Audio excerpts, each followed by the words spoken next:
రే అమ్మగారు ఇంట్లో ఉన్నారా? ఇంట్లోనే ఉన్నారు. యాదగిరి గుట్టకి వెళ్దాం అనుకున్నారు. సార్ వస్తున్నారని తెలిసి రేపటికి వాయిదా వేశారు. రండి సార్. మేడం, ఈ విధంగా తరచుగా పోలీసులు వచ్చి మిమ్మల్ని ఇబ్బంది పెడుతున్నందుకు క్షమించాలి. Can't help it. It's all right. చెప్పాల్సిందంతా కమిషనర్ గారితో నేను చెప్పేశాను. అడిషనల్ డీటెయిల్స్ మీకు ఏమైనా కావాలంటే అడగండి. మేడం, మీరేం చేస్తుంటారు? సెయింట్ థామస్ స్కూల్లో మా పిల్లలిద్దరికి ఇంగ్లీష్ నేర్పించింది ఈ మేడం గారే. చాలా బాగా నేర్పించారు. అందుకనే మా పిల్లలు ఇద్దరు ఇంగ్లీష్లో తప్పారు. ఇంకా చెప్పాలంటే పాల్ గారు చాలా నిరాడంబరంగా జీవించారని నేను విన్నాను. ఐ మీన్ చాలా సింపుల్ లైఫ్. Very true. నాకు వారికి చెప్పుకోదగ్గ ఫైనాన్షియల్ బ్యాక్గ్రౌండ్ లేదు. ఈ ఇంటికి తీసుకున్న లోన్ పోయిన సంవత్సరమే ఎంతో కష్టపడి తీర్చాం. ఇప్పుడు సంవత్సరం అయింది కారు తీసుకొని. అందరితో చాలా మంచిగా ఉండేవారు. I know that. IAS officers పాల్గొనే ఏ ఈవినింగ్ పార్టీలోనూ ఇంతవరకు పార్టిసిపేట్ చేయని కపుల్ మీరే. మేడం, సార్ కర్మకాండ కాగానే మీ అబ్బాయి తిరిగి వెళ్ళారా? వాడు యూకేలో ఎంబీఏ చేస్తున్నాడు. ఇక్కడ ఎక్కువ రోజులు ఉండడం కుదరదు.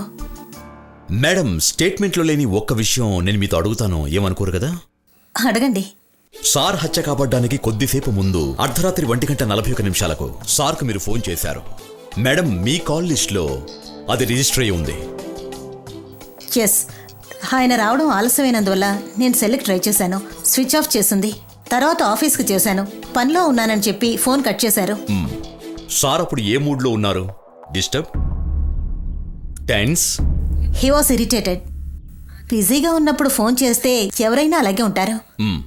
ఓకే, నేను వెళ్ళొస్తాను. Sorry for the trouble. Madam, నాకు ఆర్నమెంట్స్ అంటే కాస్త ఇంట్రెస్ట్. మీరు పెట్టుకున్న ఈ స్టడ్స్ డైమండ్స్వా? అవును. ఎప్పుడు కొన్నారు వాటిని? కొని 6 నెలలు అయి ఉంటుంది. ఆయన ఢిల్లీ ట్రిప్ వెళ్ళి వచ్చేటప్పుడు గిఫ్ట్గా తీసుకొచ్చారు. సార్కి అటువంటి యాటిట్యూడ్ లేదనుకుంటాను. ఇటువంటి గిఫ్ట్లని ఇంతకుముందు ఎప్పుడైనా ఇచ్చారా? ఇవ్వలేదు. ఇది ఇచ్చినప్పుడు నేను చాలా సర్ప్రైజ్ అయిపోయాను. అదే విషయాన్ని ఆయనతో నేను చాలాసార్లు చెప్పాను. It was one of those rare moments. Thanks. Thank you madam.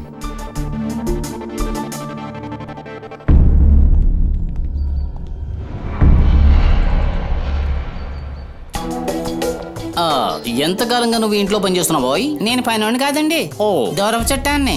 సార్కి ఊళ్ళో ఉన్న ఇల్లు తోట అన్ని నేనే చూసుకుంటానండి. ఓహో, చూస్తూ ఉంటే నువ్వు నా కళ్ళకలా కనిపించట్లేదే.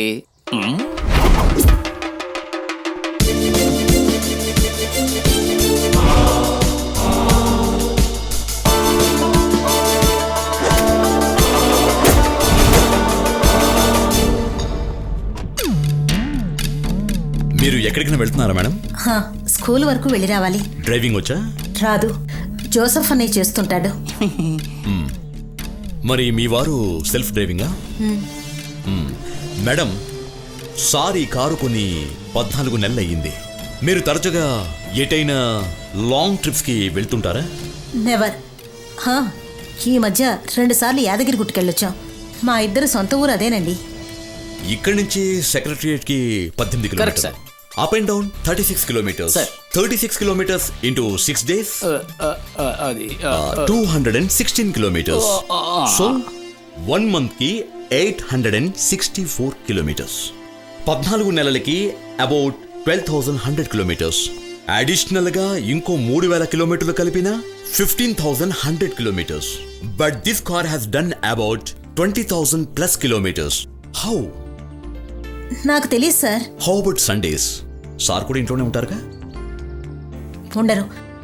గత సంవత్సర కాలంగా ప్రతి ఆదివారం ఉదయమే వెళ్ళి రాత్రికి వచ్చేవారు.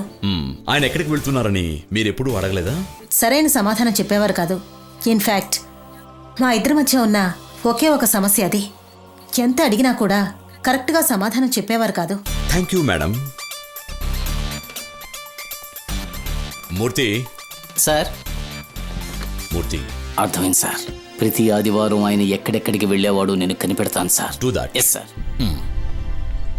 అమ్మా, ఏంటమ్మా ఇన్వెస్టిగేషన్? మీ అమ్మని కదరా రేయ్. ఈ తీవ్రవాది యాటిట్యూడ్స్ని కాస్త గమనిస్తూ ఉండు. వాడు ఇష్టం వచ్చినప్పుడు వస్తున్నాడు, వెళుతున్నాడు. నువ్వేం టెన్షన్ అవ్వకమ్మా. వాడు వయసు అటువంటిది. వాడిని కొంచెం ఎంజాయ్ చేయని. నీకు